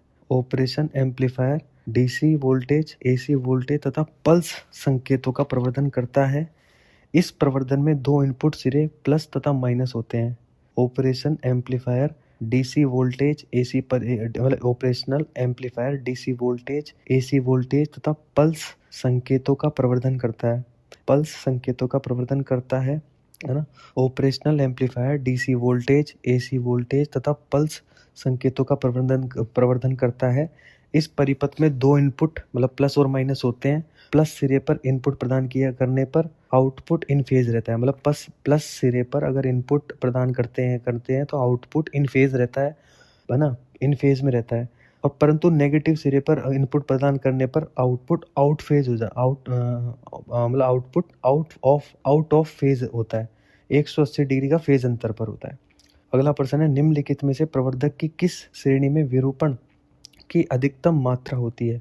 निम्नलिखित में से प्रवर्धक की किस श्रेणी में विरूपण की डिस्टॉर्शन की अधिकतम मात्रा होती है ना। श्रेणी सी में है ना डिस्टॉर्शन की अधिक मात्रा होती है। श्रेणी सी प्रवर्धकों में प्रचालन बिंदु का चयन इस प्रकार किया जाता है कि आउटपुट धारा सिग्नल के अर्ध चक्र से भी कम समय के लिए प्रवाहित होती है ना। श्रेणी सी में डिस्टॉर्शन की अधिकतम मात्रा होती है ना। श्रेणी सी प्रवर्धकों में प्रचालन बिंदु का चयन है ना, श्रेणी सी प्रवर्धकों में प्रचालन बिंदु का चयन इस प्रकार किया जाता है कि आउटपुट धारा सिग्नल के अर्ध चक्र से भी कम समय के लिए प्रवाहित होती है। आउटपुट धारा सिग्नल के अर्ध चक्र से भी कम समय के लिए प्रवाहित होती है। इन प्रवर्धकों की दक्षता 85% से अधिक होती है तथा इन अधिक विरूपण मतलब मैक्सिमम डिस्टॉर्शन के कारण श्रेणी सी प्रवर्धक ऑडियो फ्रीक्वेंसी प्रवर्धकों की भांति नहीं प्रयुक्त होते हैं। ऑडियो फ्रीक्वेंसी की तरह यूज नहीं हो सकते क्योंकि डिस्टॉर्शन बहुत ज़्यादा है ना। तो श्रेणी सी प्रवर्धक ऑडियो फ्रीक्वेंसी प्रवर्धक की भांति प्रयुक्त होते हैं। अगला प्रश्न है, एक एम्पलीफायर में ऋणात्मक फीडबैक क्या होता है। एक एम्पलीफायर में ऋणात्मक फीडबैक वोल्टेज गेन को प्रभावित नहीं करता है।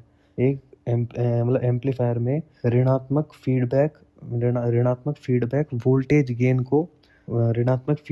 वोल्टेज गेन को प्रभावित नहीं करता है। यद्यपि ऋणात्मक पुनर्निवेश से प्रवर्धन की मात्रा घट जाती है ना।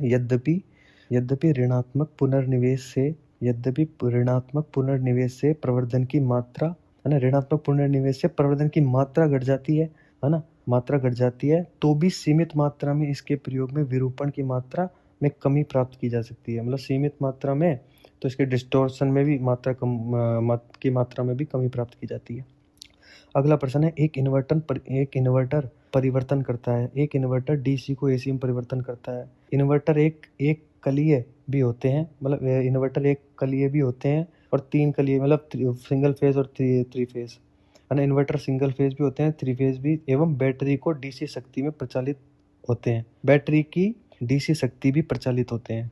इन्वर्टर का परिवर्तन क्या है? इन्वर्टर का परिवर्तन क्या है? डीसी को एसी में कन्वर्ट क्या है। अब गौर करने वाली बात है, इन्वर्टर क्या है। अपने घरों में इन्वर्टर लगता है तो पहले एसी सप्लाई से वो चार्ज होता है ना। बैटरी में स्टोर करता है, बैटरी में स्टोर क्या हुई? डीसी सप्लाई, मतलब डीसी स्टोर हो गई, ठीक है। डीसी स्टोर होने के बाद जब लाइट चली जाती है तो डीसी, तो ये क्या पूछ रहा है? इन्वर्टर परिवर्तन करता है। तो आप ऐसा नहीं कि भाई इन्वर्टर को पहले ऐसे लिख दे कि एसी को डीसी में कन्वर्ट करता है, नहीं।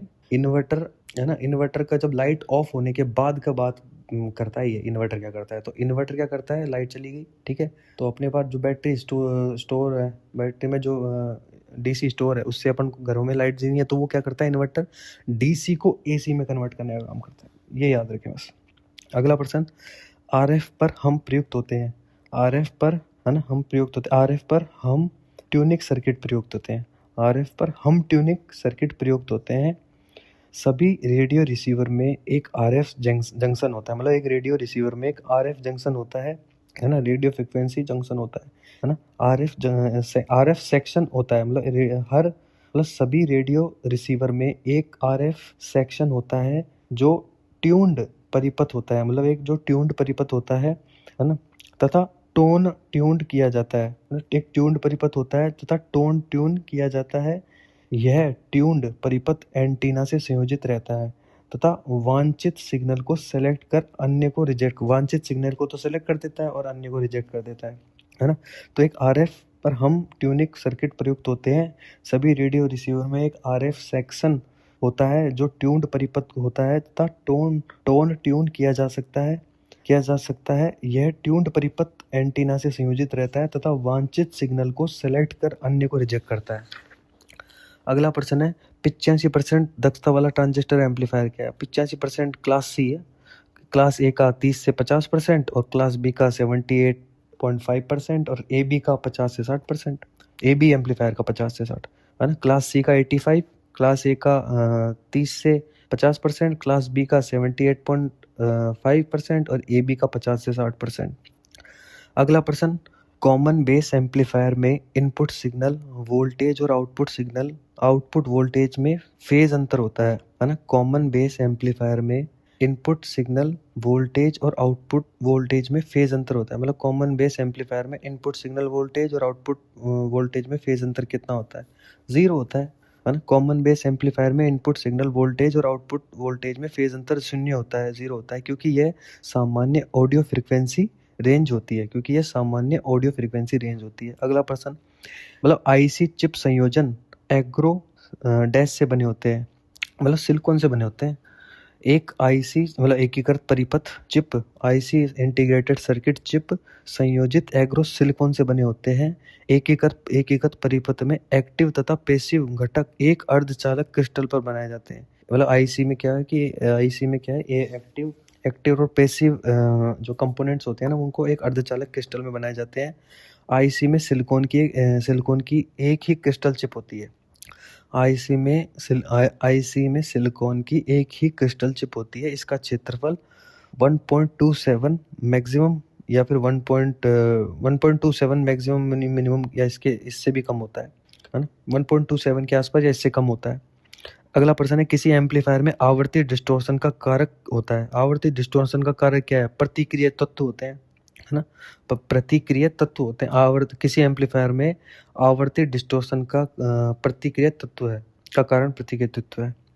अगला प्रश्न है, मतलब इन एम्पलीफायर सर्किट्स में प्रतिबाधा इम्पीडेंस मैचिंग इज डन, मतलब इम्पीडेंस मैचिंग एम्पलीफायर में कैसे करते हैं, है ना। तो इम्पीडेंस मैचिंग क्यों करते हैं कि impedance matching to ensure maximum power transfer, मतलब ये अपन इम्पीडेंस की मैचिंग इसलिए, मतलब मतलब एम्पलीफायर सर्किट में इम्पीडेंस मैचिंग, है ना, इसलिए करते हैं क्योंकि मैक्सिमम पावर सप्लाई अपन ट्रांसफर कर सकें, मैक्सिमम पावर ट्रांसफर करने के लिए, to ensure maximum power transfer.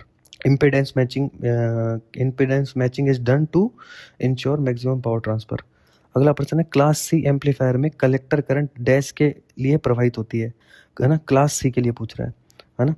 तो किसके लिए? आधे से भी कम इनपुट साइकिल के लिए प्रवाहित होती है। अब इसका एक्सप्लेन करते हैं। क्लास ए प्रवर्धक में आउटपुट सिग्नल इनपुट सिग्नल के पूरे चक्र के 360 के लिए प्राप्त होती है। इसकी दक्षता 25 और ट्रांसफार्मर के माध्यम से 50% होती है। क्लास ए प्रवर्धक मतलब क्लास ए एम्पलीफायर में आउटपुट सिग्नल है ना, क्लास ए है ना, क्लास ए प्रवर्धक में है ना, क्लास ए प्रवर्धक में आउटपुट सिग्नल इनपुट सिग्नल के पूरे चक्र 360 डिग्री के लिए प्राप्त होता है। इसकी दक्षता 25% और ट्रांसफार्मर के माध्यम से 50% होती है। क्लास बी प्रवर्धक में आउटपुट सिग्नल इनपुट सिग्नल के आधे चक्र 180 के लिए प्राप्त होते हैं, है ना। इनकी अधिकतम दक्षता 78.5% होती है। क्लास बी प्रवर्धक में आउटपुट सिग्नल इनपुट सिग्नल के आधे चक्र 180 के लिए प्राप्त होता है ना। इनकी अधिकतम दक्षता 78.5% होती है।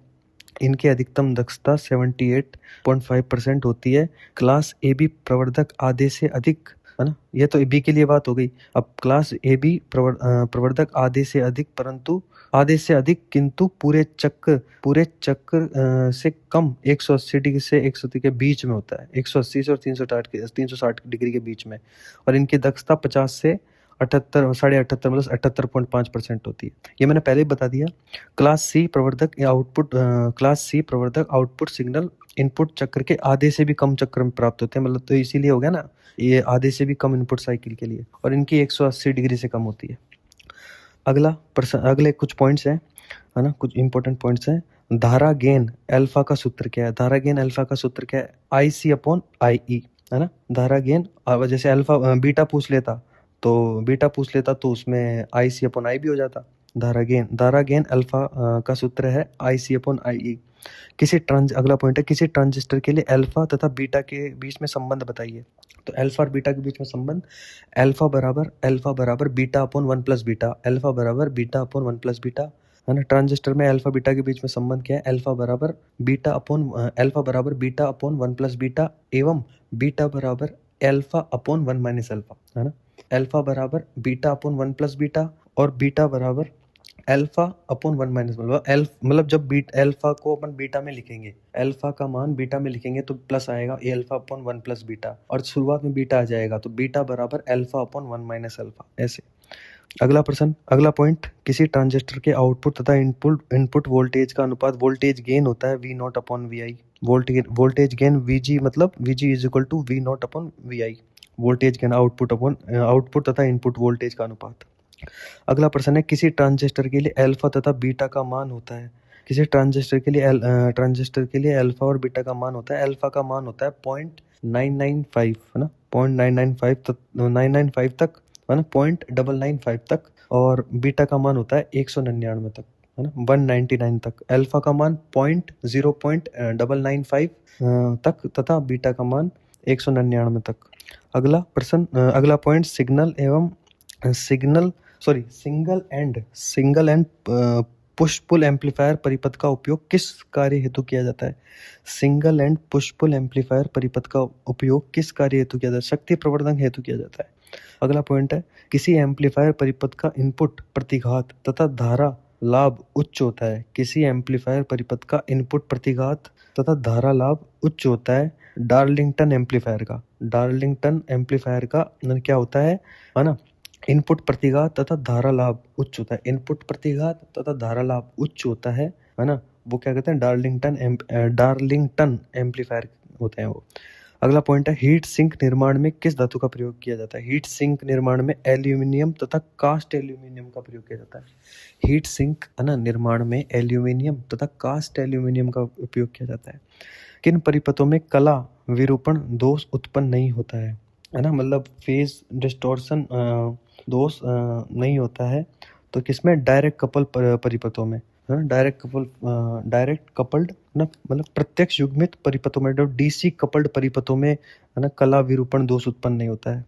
अगला पॉइंट है, ऑपरेशनल एम्पलीफायर में निम्न आउटपुट अपघात का मान क्या होता है? ऑपरेशनल एम्पलीफायर में निम्न आउटपुट अपघात का मान 50 ओम तक होता है। अगला पॉइंट है, पावर एम्पलीफायर बनाने की सबसे सरल विधि क्या है? पावर एम्पलीफायर बनाने की सबसे सरल विधि समानांतर एम्पलीफायर परिपथ विधि है। पावर एम्पलीफायर बनाने की सबसे सरल विधि क्या है? है ना। पावर एम्पलीफायर बनाने की सबसे सरल विधि है समानांतर एम्पलीफायर परिपथ विधि। समानांतर एम्पलीफायर परिपथ विधि पावर एम्पलीफायर बनाने की सबसे सरल विधि। अगला पॉइंट है, किसी परिपथ में संकेत विरूपण की संभावना सबसे अधिक हो तब होना है तो होना क्या होता है, मतलब किसी संकेत विरूपण की संभावना सबसे, मतलब डिस्टोर्शन एक तरीके से, है ना। तो आरसी कपल्ड प्रवर्धक परिपथ में, आरसी कपल्ड प्रवर्धक मतलब आरसी कपल्ड एम्पलीफायर परिपथ में संकेत विरूपण की संभावना सबसे अधिक होती है।